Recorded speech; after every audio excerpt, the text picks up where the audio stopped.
Nasib naas dialami Nikomang Arista Chandra Dewi, gadis kecil yang masih duduk di kelas 1 SD tersebut tertimpa pohon albesia bersama ibunya saat melintas dari dusun Kelungan menuju dusun Wangsean, Sidemen, Senin 25 Juli.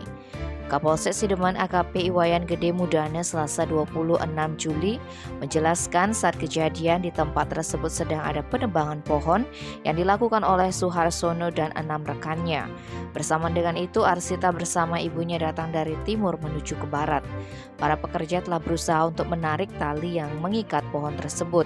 Namun naas, pohon yang ditebang tumbang ke arah jalan lalu menimpa ibu dan anak tersebut. Karena mengalami luka cukup parah, Arista dilarikan ke RSUD Kelungkung.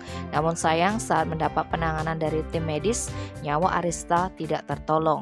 Mendengar anaknya tak tertolong, ibu dari Arista yang berasal dari Banjardinas Tangkup Anyar, Desa Tangkup ini pun sangat syok.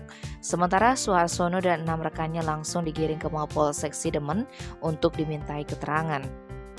Tim Bali Express melaporkan.